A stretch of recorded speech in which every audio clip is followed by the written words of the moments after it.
Hello दोस्तों, welcome back to the session of economics.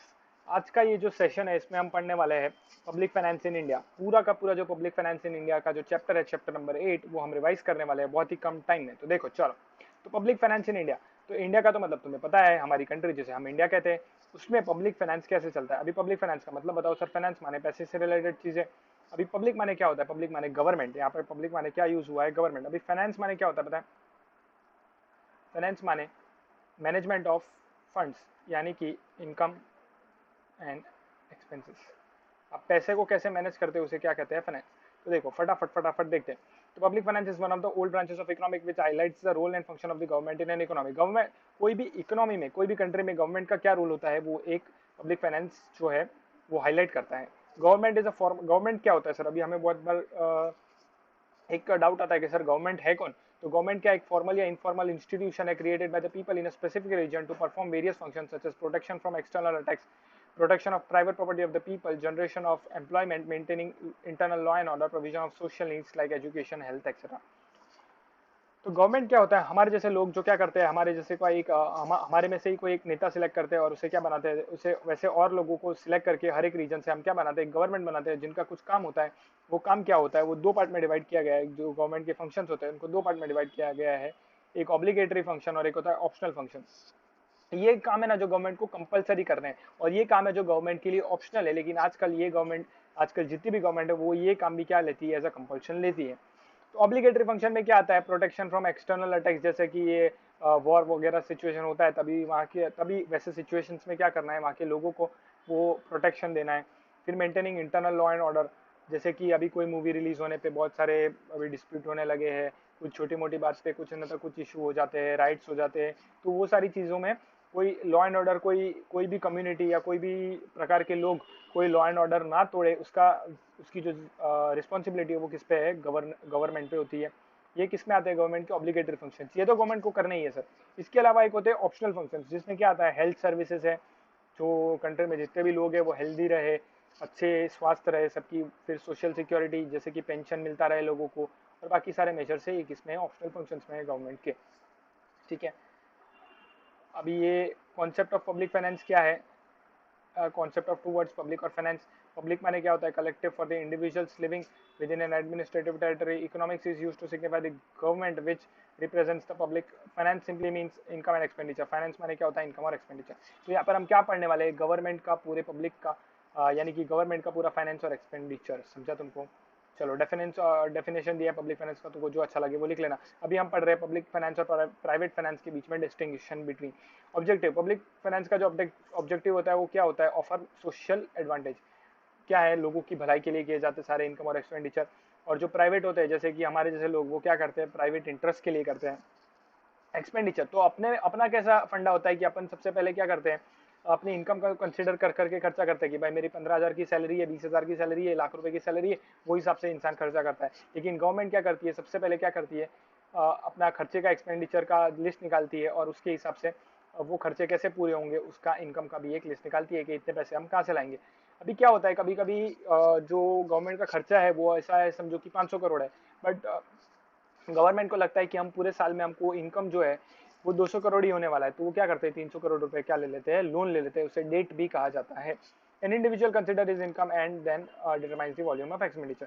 यहाँ पे क्या होता है? हाई डिग्री ऑफ क्रेडिट होता है। यहाँ पे credit of private is limited, यानी कि जो इनको उधार मिलने की जो चांसेस है वो ज़्यादा होते हैं। प्राइवेट को कोई देगा नहीं, क्योंकि अपने जैसे लोग कभी भी देश छोड़ के भाग जाते हैं। फिर right to print currency, government के पास प्रिंट करेंसी नोट्स या जो करेंसी होती है उसको प्रिंट करने का पावर होता है, इन लोग के पास नहीं होता। पब्लिक फाइनेंस मोर इलास्टिक है, ज़्यादा से ज़्यादा इलास्टिक, यानी कि चेंज होता रहता है। और अपने जो प्राइवेट फाइनेंस उसमें कोई चेंज का ज़्यादा स्कोप होता नहीं है, क्योंकि अपना इनकम जो है वो लिमिटेड होता है। जो पब्लिक फाइनेंस है उसका इम्पैक्ट कैसा होता है? ट्रिमेंडस होता है। और प्राइवेट फाइनेंस का मार्जिनल होता है। ठीक है। अभी ये जो इम्पोर्टेंट कॉन्सेप्ट है, ये जो पूरा चैप्टर है वो एक इतने से चार्ट्स में सिमट के रह गया है। तो पब्लिक फाइनेंस में, पब्लिक फाइनेंस का जो चैप्टर है उसमें कितने टॉपिक है वो देखो। सबसे पहला, जब 5 टॉपिक है टोटल, उसमें से पब्लिक एक्सपेंडिचर। पब्लिक के एक्सपेंडिचर यानी कि गवर्नमेंट के एक्सपेंडिचर कैसे कैसे होते हैं? रेवेन्यू, कैपिटल, डेवलपमेंटल और नॉन डेवलपमेंटल। ठीक है। और पब्लिक का रेवेन्यू कैसे आता है? टैक्स से आता है, नॉन टैक्स आता है। फिर एक टैक्स से आता है, एक नॉन टैक्स है। टैक्स में भी दो चीज़ है, डायरेक्ट टैक्स और एक इनडायरेक्ट टैक्स। डायरेक्ट टैक्स माने इनकम टैक्स वाला जो पार्ट है वो यहाँ पर आता है, और इनडायरेक्ट टैक्स माने जो जीएसटी जो नया आया है वो इधर आता है।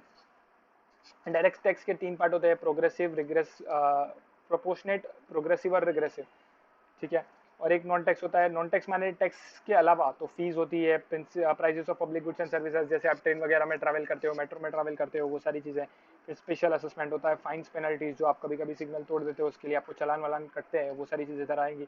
फिर गिफ्ट्स, ग्रांट्स, डोनेशन, जैसे कि अभी कोविड का जो सिचुएशन हुआ, कोरोना का सिचुएशन हुआ, उसमें लोगों ने बहुत बहुत बहुत सारे डोनेशन दिए गवर्नमेंट को, PM care fund, CM care fund, तो वो इसमें आ जाएंगे। फिर स्पेशल अभी और एक होता है बोरोइंग, जो गवर्नमेंट क्या करती है, पैसे उधार मांगती है, वो इधर आ जाएगा। समझा तुमको। पब्लिक डेट, अभी गवर्नमेंट जो क्या करती है, उधार मांगती है। डेट दो तरीके के होते हैं, इंटरनल और एक्सटर्नल। अगर गवर्नमेंट क्या करती है, कंट्री के अंदर से ही क्या करती है, डेट मांगती है, उसे कहा जाता है इंटरनल, और उसके बाहर से मांगती है उसे कहते हैं external. Fiscal policy, fiscal policy क्या होता है, फाइनेंशियल एडमिनिस्ट्रेशन क्या होता है, वो हम आगे जाके पढ़ने वाले हैं। पब्लिक एक्सपेंडिचर माने क्या होता है, that expenditure which is incurred by the public authority, यानी कि सेंट्रल या स्टेट या लोकल बॉडीज, ठीक है। जो उसके जितने भी उसके फंक्शंस है गवर्नमेंट के, वो पूरे करने के लिए उनको जो खर्चे लगते हैं उसमें आ जाएंगे। पब्लिक एक्सपेंडिचर का 4 पार्ट है। Revenue, capital. रेवेन्यू एक्सपेंडिचर माने डे टू डे फंक्शन से रिलेटेड होते हैं टू द गवर्नमेंट। एग्जाम्पल क्या होते हैं, एडमिन ऑफिस, जो भी गवर्नमेंट के डिपार्टमेंट होते हैं उनके जो लोग होते हैं, इनकम टैक्स ऑफिस है, जीएसटी ऑफिस है, उनके जो काम करने वाले लोग होते हैं, गवर्नमेंट कॉलेजेस होते हैं, उनमें जो प्रोफेसर हैं उनको सैलरी वगैरह देना पड़ता है, वो रेवेन्यू एक्सपेंडिचर में आ जाएगा। कैपिटल इन्वेस्टमेंट, जो इन्वेस्टमेंट प्रोजेक्ट्स होते हैं, डेवलपमेंट प्रोजेक्ट्स होते हैं, वो सब इसमें आ जाएंगे। और डेवलपमेंट एक्सपेंडिचर माने कुछ डेवलप करने के लिए एक्सपेंडिचर किए जाए, उसे क्या कहेंगे, डेवलपमेंट एक्सपेंडिचर। जैसे कि हेल्थ पे किया, एजुकेशन पे किया, इंडस्ट्रियल पे किया, जो क्या करेगा, एम्प्लॉयमेंट जनरेट करेगा, increase in production, price stability लाएगा, वगैरह चीजें। नॉन डेवलपमेंट माने वैसे खर्चे कोई जो डेवलपमेंट नहीं करते, यानी कि जिससे कोई डायरेक्ट प्रोडक्टिव इम्पैक्ट नहीं आएगा, जैसे कि वॉर एक्सपेंडिचर, किधर वॉर वॉर हो गया है, एडमिनिस्ट्रेशन कॉस्ट, वैसी सारी चीजें कोई नॉन डेवलपमेंट एक्सपेंडिचर है, ठीक है। Reason for growth of public expenditure, public expenditure बढ़ने का रीजन क्या है, increase of activities in government, government की जो एक्टिविटीज है वो बढ़ गई है, ठीक है। फिर rapid increase in population, population बढ़ता जा रहा है। अर्बनाइजेशन बढ़ रहा है, यानी कि road, energy, schools, public colleges, ये सब नए नए खुल रहे हैं, तो उसके हिसाब से जो अर्बनाइजेशन है वो बढ़ता जा रहा है। इसके लिए क्या हो रहा है, गवर्नमेंट के खर्चे भी बढ़ रहे हैं। फिर इंक्रीजिंग डिफेंस एक्सपेंडिचर, आजकल ये वॉर जैसे सिचुएशन, बात बात पे एक कंट्री दूसरी कंट्री को धमकाने लगती है। फिर नेशनल इंटरनेशनल लेवल की पॉलिटिक्स शुरू हो चुकी है, तो उसके हिसाब से अनस्टेबल हो गया एनवायरमेंट और हॉस्टाइल हो गया है, ठीक है। उसकी वजह से वो वॉर, अभी अपने को डिफेंस पे भी बहुत खर्चा करना पड़ता है। फिर स्प्रेड ऑफ डेमोक्रेसी, डेमोक्रेसी बढ़ती जा रही है, तो उसकी वजह से क्या हो रहा है, एक्सपेंसिव हो जाता है, ड्यू टू बार बार इलेक्शंस वगैरह के खर्चे आते हैं। तो उसका इलेक्शंस में सर आप मानोगे नहीं, एक इलेक्शन करवाने के लिए बहुत सारे खर्चे लगते हैं, बहुत बहुत ज़्यादा खर्चे लगते हैं, क्योंकि जितने भी पोलिंग बूथ्स हैं उनको रेंट पे लेने पड़ते हैं, फिर पोलिंग का, फिर एडमिन कॉस्ट, ये वो तो बहुत सारे खर्चे लगते हैं। फिर इन्फ्लेशन बढ़ता जा रहा है, तो गवर्नमेंट को क्या है, वो सारी चीज़ें प्रोवाइड करने के लिए बहुत सारे खर्चे लगते हैं, वही फैसिलिटीज़ प्रोवाइड करने के लिए खर्चे लगते हैं। जैसे कि आप लोग जो गवर्नमेंट कॉलेजेस में जो बच्चे पढ़ते हैं, तो उनको आपको 200-300 रुपये में पूरा साल पढ़ाया जाता है, तो क्या सर आपका खर्चा पूरे साल पढ़ाने का 200-300 रुपया ही है क्या, नहीं सर, आपका कॉस्ट बहुत ज़्यादा है, लेकिन बाकी के पैसे जो गवर्नमेंट देती है, तो वो सारे कॉस्ट इधर आ जाएंगे। फिर आप जो गवर्नमेंट हॉस्पिटल्स में जाते हो, बहुत इजी या बहुत कम प्राइस में आपको मेडिसिन वगैरह मिलती है, तो वो सारी चीज़ें इसमें आ जाएगी। इंडस्ट्रियल डेवलपमेंट बढ़ता जा रहा है, तो वो हिसाब से गवर्नमेंट को क्या करना पड़ रहा है, बहुत सारे एफर्ट्स लेने पड़ते हैं फॉर इम्प्लीमेंटिंग वेरियस स्कीम्स वगैरह चीज़ें हैं। फिर तो उस हिसाब से गवर्नमेंट का क्या कर रहा है, जो मैनेजमेंट है, जो मैनेज करने के लिए जो खर्चा है वो बढ़ता जा रहा है। डिजास्टर मैनेजमेंट, अर्थक्वेक वगैरह आते रहते हैं, फ्लड, साइक्लोन, जैसे कि आप देखोगे उत्तराखंड साइड है, आसाम साइड, ये साइड पे बहुत सारे फ्लड आते रहते हैं, तो वो सब मैनेज करने में भी गवर्नमेंट के बहुत खर्चे जा रहे हैं, ठीक है। और जो गवर्नमेंट है वो किस में काम कर रही है, वेलफेयर स्टेट, यानी कि लोगों के भलाई के लिए काम कर रही है। तो हर छोटी चीज़ों पे जो गवर्नमेंट, हर जो लोगों के लिए भला हो सकती है उसके लिए वो खर्चा कर रही है, इसके लिए गवर्नमेंट का क्या हो रहा है, खर्चा बढ़ता जा रहा है। अभी जो गवर्नमेंट के रेवेन्यू है वो दो तरीके से आ सकते हैं। रेवेन्यू माने जो गवर्नमेंट को इनकम होती है, वो टैक्स से आती है, नॉन टैक्स से। अभी टैक्स में क्या होता है, दो टाइप, आपको जो डेफिनेशन अच्छा लगे वो लिख लेना। अभी टैक्स माने क्या होता है, compulsory contribution government to every citizen, जो है legally bound to pay the tax imposed upon him, ठीक है। क्या है, कंपलसरी कंट्रीब्यूशन है। टैक्स कौन पे करता है, जो टैक्स पे करते हैं उसे क्या कहा जाता है, टैक्स पेयर कहा जाता है, ठीक है। वो क्यों टैक्स पे करता है, ताकि उसको कुछ बेसिक फैसिलिटी मिल सके, रोड वगैरह की, जो रोड है, फिर गवर्नमेंट हॉस्पिटल से, ये सारी चीज़ें हैं, ठीक है। और उसका जो डायरेक्ट डायरेक्ट बेनिफिट उसको मिलता नहीं है, ठीक है, इनडायरेक्ट बेनिफिट मिलता है। और टैक्स इनकम पे या प्रॉपर्टी पे लगाया जाता है, ठीक है, कुछ कैनन्स ऑफ टैक्सेशन है, प्रिंसिपल्स ऑफ टैक्सेशन है कि इक्विटी या इक्वालिटी सब पे इक्वल टैक्स लगाना चाहिए, सर्टेनिटी होनी चाहिए, और कैनन ऑफ कन्वीनियंस होना चाहिए। मतलब वैसे मैनर में लगाओ जो कन्वीनियंट हो टैक्स पेयर को, ठीक है। और इकोनॉमी, कैनन ऑफ इकोनॉमी यानी कि collection should be the minimum, है ना। कॉस्ट ऑफ टैक्स कलेक्शन जो है वो कम लगना चाहिए। Spent on the collection of first and then such tax payer can not be considered as a good tax, ठीक है। चलो, डायरेक्ट टैक्स और इनडायरेक्ट टैक्स। डायरेक्ट टैक्स क्या होता है? जो डायरेक्ट डायरेक्ट वो पर्सन पे लगाता है जिसने इनकम कमाई है। जैसे कि मैं हूँ, मेरी कोई सैलरी आती है तो उस पर टीडीएस कट के आता है, तो वो इनकम टैक्स का पार्ट है, क्योंकि मेरी इनकम जो मैंने कमाई उस पर डायरेक्ट डायरेक्ट टैक्स लगता है। इनडायरेक्ट टैक्स में क्या होता है कि प्रोड्यूसर जो होलसेलर है वो प्रोड्यूसर जो है वो होलसेलर को देता है, होलसेलर रिटेलर को देता है, रिटेलर कंज्यूमर को देता है। तो वहाँ पे जो है जीएसटी लगा लगा के देते हैं, तो जो बर्डन है वो शिफ्ट हो जाता है। डायरेक्ट टैक्स में बर्डन शिफ्ट होता नहीं है, ठीक है।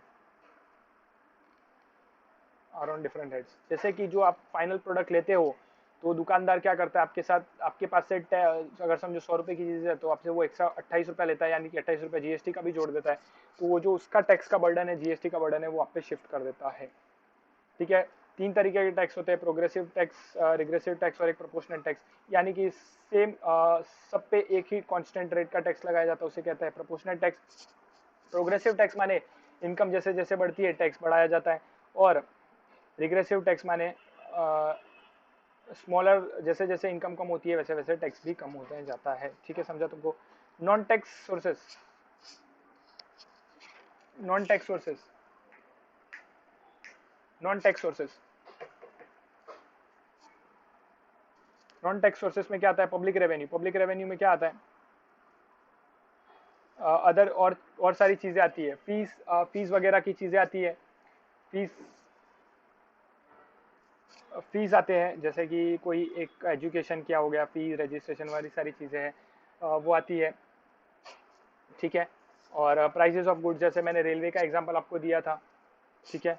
और स्पेशल असेसमेंट माने स्पेशल कोई टैक्स या एनर्जी पे कोई एक्स्ट्रा चार्जेस वगैरह लगाते हैं, वो सारी चीज़ें आएगी। फाइन पेनल्टी मैंने आपको बता दिया कि आपका चालान वालान कटता है। गिफ्ट ग्रांट्स का भी मैंने एग्जांपल दिया था, ये सारी चीज़ें हम पढ़ चुके हैं, ठीक है। ये आपको एक बिल दिया है कि कैसे जीएसटी लगता है, वो सारी चीज़ें आप एक बार देख लेना। पब्लिक डेट, पब्लिक डेट भी मैंने बताया आपको, इंटरनल डेट, एक्सटर्नल डेट। फिर इंटरनल डेट और उसका डिस्टिंक्शन आप एक बार पढ़ लेना, ये विद इन द इकोनॉमी और आउटसाइड द इकोनॉमी। वॉलेंट्री होता है, ये वॉलेंट्री इन नेचर खाली या कंपलसरी होता है। ये यूज़ ऑफ डोमेस्टिक करेंसी, यहाँ पे फॉरेन करेंसी यूज़ होती है। लेस कॉम्प्लेक्स, मोर कॉम्प्लेक्स, क्योंकि 2 करेंसी इन्वॉल्व हो जाती है। फिस्कल पॉलिसी, फिस्कल पॉलिसी क्या होता है? मीन्स बाय विच गवर्नमेंट क्या करती है, एडजस्ट करती है अपने spending levels, tax rates and monitor influence of nation's economy. It deals with the public expenditure, public revenue and public debt. In short, it is the financial policy implemented by the government. Financial administration माने उसका administration कैसे करना, ठीक है। तो हर साल क्या करती है गवर्नमेंट, एक बजट बनाती है कि जैसे आप भी बनाते होंगे कि मेरी इतनी पॉकेट मनी आने वाली है, उसके हिसाब से मैं कितना खर्चा करूँ, कैसे करूँ, कहाँ पे करूँ। तो वही गवर्नमेंट भी क्या करती है, एक बजट बनाती है, उसे derive from the French word bougette. तो उसका मतलब क्या होता है? अ बैग और a wallet containing the financial proposals, ठीक है। इसमें क्या होता है कि गवर्नमेंट का रेवेन्यू कितना प्रपोज्ड है पूरे साल, आने वाले साल के लिए गवर्नमेंट कितना पैसा आने वाला है, कितना खर्चा होने वाला है, वो सारी चीज़ें। रेवेन्यू बजट माने क्या होता है?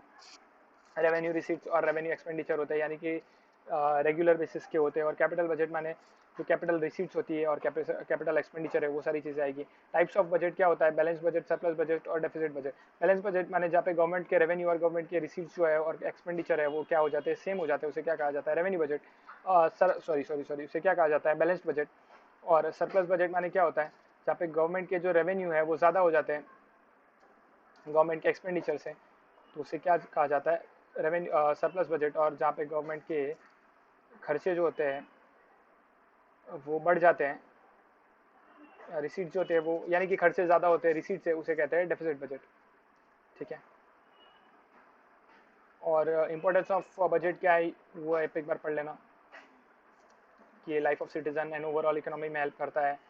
फिर लोगों का स्टैंडर्ड, लोगों को रिसोर्स कैसे एलोकेट कर रहे हैं, distribution of income, utilisation of human and material resources, बहुत सारी चीज़ें हैं, वो क्या करता है? हेल्प करता है, ठीक है। पूरा का पूरा पब्लिक फाइनेंस इन इंडिया का हमने चैप्टर रिवाइज कर लिया है, ठीक है। तो नेक्स्ट रिवीजन लेक्चर बहुत ही जल्द आ जाएगा। आप सारे रिवीजन लेक्चर्स को एक बार, दो बार, तीन बार देखते रहो, जब तक आपको क्लैरिटी नहीं आती है देखते रहो। आपके दोस्तों के भी साथ भी शेयर करो, जो ज़रूरत स्टूडेंट्स को ज़रूरत है उन तक शेयर करो ये वीडियो, ठीक है। साइनिंग ऑफ जिगर सुबह, बाय बाय, टेक केयर।